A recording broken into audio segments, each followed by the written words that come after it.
Jai Hind everyone. So you all are welcome in Cadet Coffee Times with ANO Preeti Swami. So today in our series we will be learning about थल सैनिक camp. तो हमारे बहुत सारे cadets और students ने हमसे बहुत रिक्वेस्ट की है कि थल सैनिक कैंप के बारे में हम कुछ इन्फॉर्मेशन लें. So we have with us ex Carmelite Japleen Kaur जो अभी SW कैडेट हैं. So we welcome you Japleen. Thank you so much ma'am. तो जपलीन, हमारे व्यूवर्स को बताइए कि अभी प्रेजेंटली आप क्या कर रही हैं.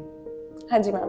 तो सबसे पहले I will introduce myself. I am an ex Carmelite. I have done my 14 years of schooling from Carmel only, and right now I have taken NCC under 2 Chandigarh battalion. अभी मैं फिलहाल TSC लगा के आई थी पिछले साल 2023 में, and I am here with ma'am to tell more about TSC. Okay, so आपने सुना TSC थल सैनिक कैंप. तो ये होता क्या है थल सैनिक कैंप? हाँ जी. तो थल सैनिक कैंप एक ऑल इंडिया लेवल पे कंपटीशन बेस्ड कैंप है जो कि 10 to 12 डेज के लिए दिल्ली में लगता है. इसके लिए बहुत सारे पहले प्रोसीजर्स कंडक्ट होते हैं जिसमें सिलेक्शन प्रोसीजर्स होते हैं. पहले ग्रुप लेवल पे होता है, फिर डायरेक्टरेट लेवल पे होता है, एंड देन आगे फाइनल कॉम्पिटिशन्स होते हैं. ओके, तो इसमें कौन से लेवल के, कौन सी ईयर के स्टूडेंट्स पार्टिसिपेट करते हैं? इसके अंदर मोस्टली जो B सर्टिफिकेट के लिए अप्लाई करने वाले होते हैं या C सर्टिफिकेट के लिए अप्लाई करने वाले होते हैं, दैट इज कॉलेज लेवल में 2nd या 3rd ईयर. एंड ऑल्सो थल सैनिक camp is such a camp जिसमें हमारे JDs एंड JWs भी पार्ट ले सकते हैं. ओके, आर्मी विंग के ओनली Okay, फॉर okay. थल सैनिक कैंप. एंड ये जो हमारे JDs JWs होते हैं ये फायरिंग के अंडर पार्ट ले सकते होते हैं. ओके, तो ये जो हमारा थल सैनिक कैंप है ये आर्मी के लिए होता है. Yes, तो ma'am. इससे रिलेटेड कोई नेवी या एयरफोर्स के भी कैंप होते हैं? हाँ जी, नेवी एंड एयरफोर्स के भी होते हैं. नौसैनिक कैंप होता है एंड एक वायु सैनिक कैंप होता है. ओके, तो अब हम जानना चाहते हैं कि आपका ये सिलेक्शन कैसे हुआ इसके लिए? हाँ जी. तो मैं फायरिंग में गई थी. मैं I had done firing for like snap shooting, under snap shooting. So मेरी फायरिंग की जर्नी स्टार्ट हुई थी 29 जून से. ओके, मैंने ATC में फर्स्ट टाइम फायरिंग की थी एंड वहाँ पे टॉप 2 को सिलेक्ट किया गया था for further selections. Okay, and जो टॉप 2 सिलेक्टेड थे हम अपने कॉलेज को रिप्रेजेंट कर रहे थे at that time. And then first time हमारे को मिड जुलाई में कॉल किया था that further selections for TSC के लिए. Okay. And there were like a number of selections for a continuous like 2 weeks something.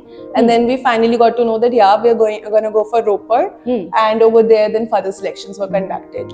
First Okay. Camp हमारा था pre-TSC 1 Okay. जिसके अंडर हमारी फर्स्ट सिलेक्शन हुई थी and I was lucky enough to get selected out there. Okay, Then further round of selections were there for pre-TSC 2, which was again a 10 to 12 day camp. Then the ones who got selected for pre-TSC 2, they further went for pre-TSC 3. अच्छा. And then pre-TSC 3 में final selections हुई थी. तो final में कितने हमारे all over India के cadets होते हैं?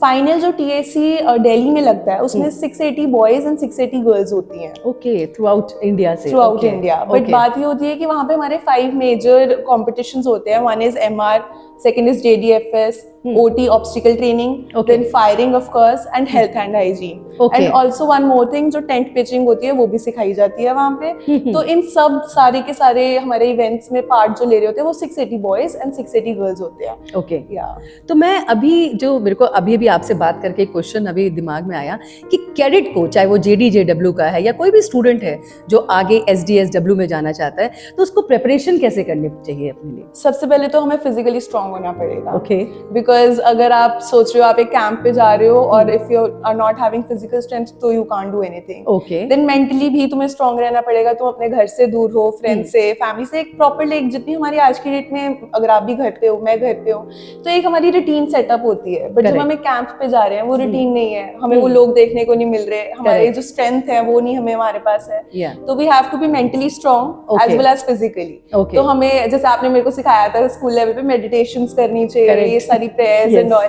तो आई फेल्ट मेरे लिए वो बहुत बड़ी हेल्प थी. Because when you are meditating तो तुम्हारे एक एनर्जी पता नहीं कैसे बस हेल्प आउट कर देती है हर एक चीज में. Okay, and secondly I will say कि बाकी सारे कॉम्पिटिशन्स मेनली जो health and hygiene, MR, JDFS, ये बुक वर्क है. तो इसके लिए हमारी NCC की बुक होती है, बुकलेट, उसे स्टडी करो. ओके, एंड OT के लिए you of course need obstacle training है. तो तुम्हें रनिंग कैपेसिटी होनी चाहिए, तुम्हारी स्टैमिना होना चाहिए, तो उसकी प्रैक्टिसेस होती है. एंड फायरिंग के लिए तुम्हारे होल्डिंग प्रैक्टिस होनी चाहिए. ओके. सो होल्डिंग प्रैक्टिस आती है, लाइक स्ट्रेंथ होनी चाहिए हैंड में टू होल्ड द राइफल. तो वो उसकी प्रैक्टिसेस आर मस्ट. तो आपकी इस बात से मुझे फायरिंग का वो इंसिडेंट याद आ गया, या शूटिंग का, कि जो हमारी मूवी आई थी सांड की आंख, तो उसमें हमने दादीज को देखा था वो किस तरह से एक लोटा लेके और एक वो जग लेके पानी का ऐसे होल्ड करती थी सारी सारी रात, और then they become the champion. तो आई थिंक ये छोटा छोटा मंत्रा हमें ले लेना चाहिए, और जो सच में पैशनेट हैं, जो जाना चाहते हैं, उनको डेफिनेटली अपने लिए कुछ तो करना ही है. अब मेरा नेक्स्ट क्वेश्चन आपसे ये है कि how to cope up your studies, because when you are going for the camp you are missing your studies, तो वो बैलेंस कैसे रख सकते हैं?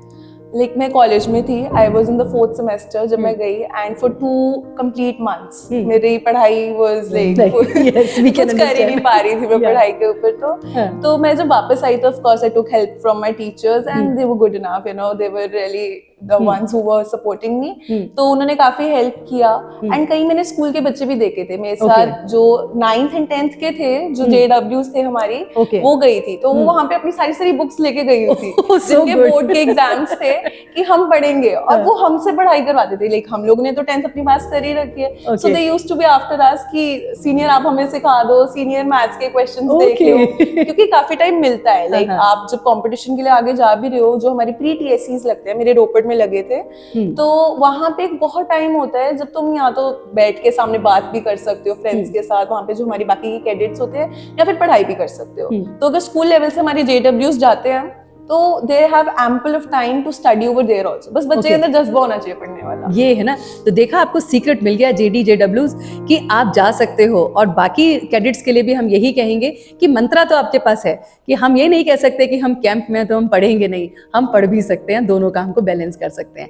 अभी मैं आपसे एक पर्सनल क्वेश्चन पूछना चाहती हूँ कि आपके पेरेंट्स का क्या सपोर्ट रहा, या वो आपके फेवर में थे या अगेंस्ट थे, या आपने उनको मनाया, ये सीक्रेट भी शेयर करो. Okay, so if I start with, सबसे पहले मैंने ATC लगाया था, वो एक 10 डे कैंप था, उसमें मम्मा पापा वो लाइक चलो ठीक है चली जा. फिर जब फायरिंग की बात आई तो मम्मा एंड पापा बोथ हैव ऑलवेज वैसे तो सपोर्टेड मी, पर एक हर किसी बच्चे में होता है कि मैं कैसे मनाऊं यार, इतने 2 महीने के लिए जाना है, स्टडीज भी मिस होंगी, सब होगा. तो उस केस में मेरे parents were not the ones जो कि रिस्ट्रिक्ट कर रहे थे मुझे या कुछ, वो हमेशा सपोर्टिंग ही थे. इनफैक्ट मेरे लिए वो रोपड़ तक आते थे, सामान लेके आते थे, कपड़े वगैरह लेके आ रहे थे, because we were not allowed to go back home. It was after pre-TSC 2, like after 20 to 21 days कि हमें 2 दिन के लिए घर भेजा था, तब रक्षाबंधन था. ओके. एंड उसके बाद फिर से हम वापस ही वहीं पे थे. तो ये होता था कि अगर आपके पेरेंट्स आ सकते हैं, आपके सामान भेज सकते हैं, मतलब एसेंशियल्स चाहिए ही होते हैं. Being girls also we require a lot of things. Correct. So they were the ones who used to come all the way to Ropar and then provide me with stuff and everything. So they were always supportive. So आपके पास तो happiness मंत्रा था ही कि papa mummy आपके साथ हैं, इससे बढ़िया क्या बात है ना? इनफैक्ट लॉन्ग वीडियो कॉल्स भी करते थे पापा तो कि हाँ अगर तू अकेला फील कर रही है इट्स ओके, मैं हूँ वहाँ पे. ओके. अब इसी बात से रिलेटेड एक बात अभी दिमाग में आ रही है कि लॉन्ग वीडियो कॉल का मतलब तो समझ रहे हैं ना कहीं ना कोई चैलेंजेस आए होंगे जो आप अपने पेरेंट्स से हेल्प लेते हैं या उनसे गाइडेंस लेते हैं. तो मैंने सुना है कि ये सबसे टफेस्ट कैंप होता है, इज इट राइट? ट्रू. और कौन कौन से चैलेंजेस फेस करने पड़ते हैं उसको? तो सबसे पहले तो देखो TSC हम बोलेंगे थल सैनिक कैंप है, ये सबसे पहला कैंप है जो कि बिल्कुल आर्मी के अंडर लगता है. आर्मी अटैचमेंट कैंप्स भी होते हैं, पर ये सबसे लंबी ड्यूरेशन का कैंप है जो कि बिल्कुल आर्मी के अंडर लगता है. Okay. RDC is a camp जो कि रिपब्लिक डे सेलिब्रेशंस के लिए होता है. It's more of a celebration stuff and अगर हम बात करें तो ड्रिल ओरिएंटेड होता है. पर थल सैनिक कैंप में ऐसा नहीं होता. तुम बिल्कुल आर्मी की चैलेंजेस एंड ऑल फेस करते हो. तुम्हें बिल्कुल एक आर्मी कैडेट की तरह रखा जाता है, नॉट दैट कि एक NCC cadet. There is a lot of difference between a normal NCC cadet and an army cadet. तो तुम थल सैनिक कैंप के through you can go through the gist of the army training. And अगर मैं challenges की बात करूँ, सबसे पहले तो इमोशनली टर्मोइल बहुत लेवल पे आता है. एक तो ये पहली बात कंपटीशन है. तुम सिलेक्ट हुए नहीं हुए, तुम्हारे साथ जो बडीज तुम्हारे गए थे वो सिलेक्ट नहीं हुए, तब भी तुम्हें इमोशनली हर्ट होता है कि यार मैं तो आगे आ गई पर मैं अकेली हूँ. मेरे साथ के जो थे वो तो वापस चले गए. तो दैट्स अ फर्स्ट थिंग जो कि मुझे चैलेंजिंग लगा था. मेरे ऑलमोस्ट सारे बडीज जो थे वो फर्स्ट कैंप में ही वापस हो गए थे. तो मैं इट वाज एक टाइम आता है कि यार मैं अकेली यहाँ पे कर क्या रही हूँ, मतलब एक क्वेश्चन अपने आप में उठता है कि why am I hear. But वही है कि अगर फैमिली का सपोर्ट है, फ्रेंड्स का सपोर्ट है, बडीज का सपोर्ट है, तो they are gonna always push you. And then second thing, मैं फायरिंग के अंडर थी तो मेरे लिए सबसे बड़ा चैलेंज था होल्ड करके रखना. जो आप बात कर रहे थे ना अभी कि वो ऐसे करके, हाँ जी मूवी के बारे में बताए थे, तो हम लोग वहाँ पे ईंटें रखते थे। ओके, कैसे? हमने वो चोरी की बताओ। थी ईंटें। ओके हमने क्या किया था, बस हमारी जो मेस थी उसके पास ना थोड़ा सा एरिया था जहाँ से टूटी हुई थी टाइल्स, हाँ। तो वहां से हमने ईंटें चोरी कर ली हाँ। एंड देन हम वापस अपनी बैरिक्स में ले गए उसे, और फिर हम लोग ऐसे होल्ड करके काफी देर रखते थे। मेरी एक Okay. सीनियर थी, she helped me a lot in fact in this. Okay. वो हमें डांटते थे कि बच्चे होल्ड करके रखो। शी वाज द वन, अगर जाएंगे तो हम हमारी डायरेक्टर से 6 थे जेडब्ल्यूज एंड एसडब्ल्यूज जो आगे तक गए थे। चंडीगढ़ ग्रुप से वो 6 की 6 हर एक कैंप में सिलेक्ट होकर दिल्ली तक गई। क्या बात एंड है। आई विल से कि वो जो मेरी सीनियर थी वो उन्हीं की थी कि अगर जाएंगी तो 6 की 6 इकट्ठे जाएंगे। Okay. वो हम 6 के 6 को पूरा बताते थे कि प्रॉपर ऐसे होल्ड करो, अब प्रैक्टिस करो, टाइम पे उठो, टाइम से करो। Okay. She was a great help towards us. Okay, so means आप ये कहना चाहते हैं कि जो भी हमारे पैशनेट कैडेट्स हैं या स्टूडेंट्स हैं जिन्हें आगे करियर भी इसमें ऑप्ट करना है, तो आपको स्ट्रेंथ तो बनानी ही पड़ेगी। तो देख लो, हाथ की और आर्म्स की स्ट्रेंथ के लिए तो हमने मंत्रा दे दिया। अब आपका मैं पूछना चाहूँगी, वहाँ पे फूड हैबिट कैसी होती है? मतलब आपको वहाँ पे इतना करना होता है, अपनी फिजिकल एक्टिविटीज़ करनी होती है, तो कभी कभी मन नहीं करता होगा खाना खाने का, स्किप करने का। इज इट राइट और you should follow the nutritional like content?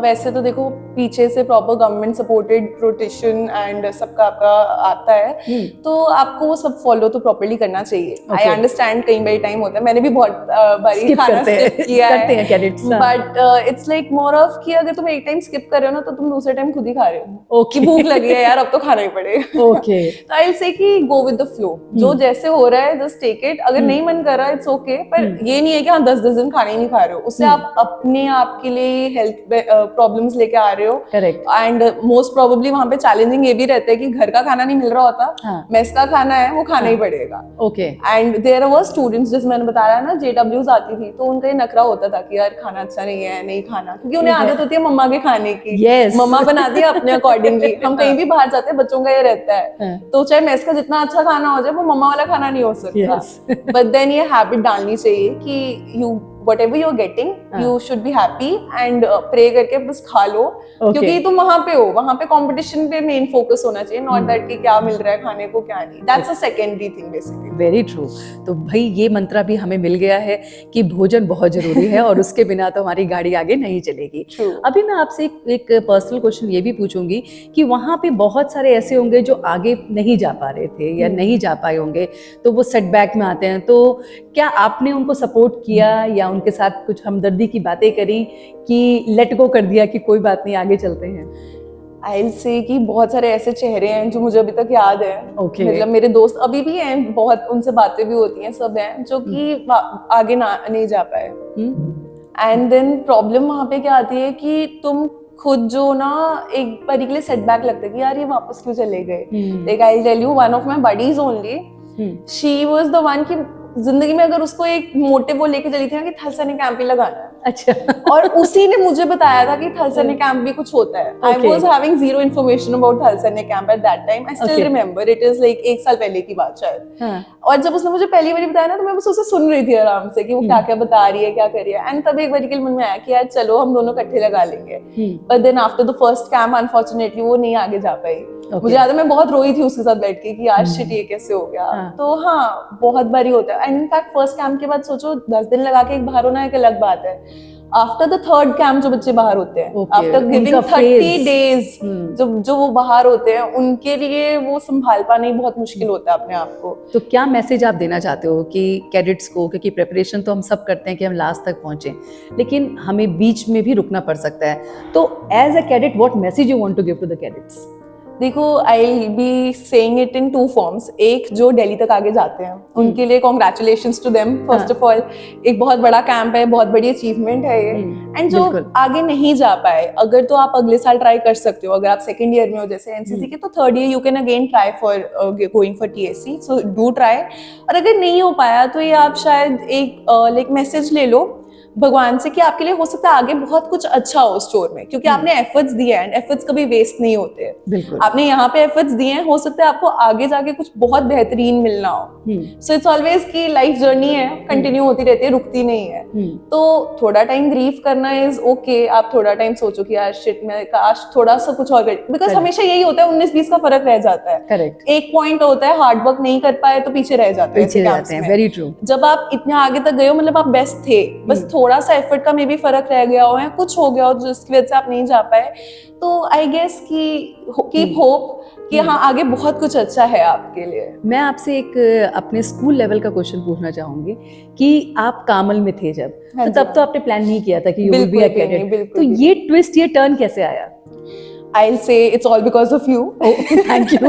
Ma'am ही थे जो कि ना हम लोग एनएसएस में थे, I'll tell you. हाँ। हम लोग +1 +2 हमने एनएसएस में की, तो हम लोग पीयू में याद है मैम आप हमारे को लेके गए थे, हमारा कैंप था यूनिफॉर्म, तो और तब आपने मेरे को एक बार ही बोला था कि बेटा एनसीसी तो जरूर लेना। आपने मेरे को अपनी फर्स्ट डॉटर का एग्जांपल देते हुए बोला था कि देख उसने भी ली है, उसने भी सारा कुछ करती है, वो तू भी Very जरूर true. करियो। मैंने Yes. जाके घर पे मम्मा के साथ भी शेयर किया कि मम्मा मैम ऐसे कह रहे थे, हाँ। तो वहां से एक दिमाग में एक कीड़ा सा डल गया था कि कि करना मैम है। ने बोला है तो करना ही करना है। ठीक है, तो ये भी देखो एक आप फॉलो कर सकते हो कि कहीं ना कहीं से हमें मैसेजेस मिलते हैं स्टूडेंट्स, जो हमें सुनने होते हैं और वो हमारी लाइफ को चेंज कर देते हैं। तो आप भी अपने कानों को खुला रखिए कि कोई आपसे कुछ कहता है ऐसे कर लो, तो जैसे जपलीन ने कहा और कर लिया, तो आप भी थोड़ा ट्राई तो करके देखिए, शायद वो आपके बेनिफिट के लिए हो। अब हम बेनिफिट से रिलेटेड एक क्वेश्चन पूछते हैं कि क्या बेनिफिट्स होते हैं इस कैंप के? टीएससी के, हाँ जी। देखो सबसे पहले तो टीएससी का मेरे को जो मेजर बेनिफिट लगा कि मेरी लीडरशिप क्वालिटीज बढ़ी। ओ ग्रेट। एंड मोर ओवर कि तुम्हें एक टीम वर्क है। Correct. अगर तुम दिल्ली तक आगे जा रहे हो तो तुम्हें घर मतलब एक होता है ना, हमने घर पे कभी कभार पेंटर्स लगे होते हैं, हाँ. तो हम सोचते हैं हम पेंटिंग करें, वो Correct. सपना मेरा वहां जाके सच हुआ। ओके। तो हम वहाँ पे पेंटर बडीज भी बन चुके थे, तो वो Okay. सब चीजें आप अकेले नहीं कर सकते। You Correct. Always need a support, Correct. क्योंकि अगर तुम्हें सपोर्ट चाहिए तो तुम्हें किसी और का भी सपोर्ट सिस्टम बनना पड़ेगा। बिल्कुल। So you should go for a team work. अकेले चल के कुछ भी नहीं मिलता। तुम लंबा भाग लोगे पर ज्यादा देर तक नहीं भाग पाओगे। जब तुम साथ लेके किसी को भाग रहे हो तो ज्यादा दूर तक जा पाओगे। So team work is one thing, ठीक है। एंड मैंने जो मेनली वहां पे जाकर सीखा था वाज कि पंक्चुअलिटी। Correct, very true. तुम्हें एक पर्टिकुलर टाइम बाउंड होता है सिस्टम वहां पे। अगर तुम्हें 4 बजे बोले ना फॉल इन, तो तुम्हारे को 4 बजे वहां पे पहुंचना पड़ेगा ही। एंड जैसे जब तुम घर से दूर हो तो ये सब ज्यादा इजीली हो जाता है कि अगर जैसे अब आप भी बोलते होगे अगर फॉल इन के लिए तो Correct. थोड़ा बचा होता है, जल्दी, नहीं होता। हाँ, बिल्कुल। तो आई से सम अप की मैंने टीम वर्क सीखा सबसे पहले तो वहां पे, पंक्चुअलिटी सीखी, ठीक है। एंड मोस्ट इम्पोर्टेंटली मैंने जो वहां पे सीखा वाज कि मेरी लीडरशिप क्वालिटीज Okay. जो एनहांस हुई थी। Very true. सो देखो स्टूडेंट्स और कैडेट्स की, आप कभी भी कोई भी कैंप लगाते हैं, सो उस कैंप से हमें बहुत कुछ वैल्यूज़ मिलती हैं जो हिडन होती हैं, जो बाद में हमें रियलाइज़ होती हैं। और जैसे जपलीन ने शेयर किया, आप सब भी जानते ही हैं उन वैल्यूज़ को। So thank you so much Japleen for coming in the studio and sharing the whole experience with us. और हम अपने व्यूअर्स और लिसनर्स से यही कहेंगे कि ऐसे और भी कोई इन्फॉर्मेशन अगर आप चाहते हैं तो हमें कमेंट बॉक्स में ज़रूर लिखिए और हम ज़रूर उनका आंसर करेंगे। So thank you for watching. See you in our next series.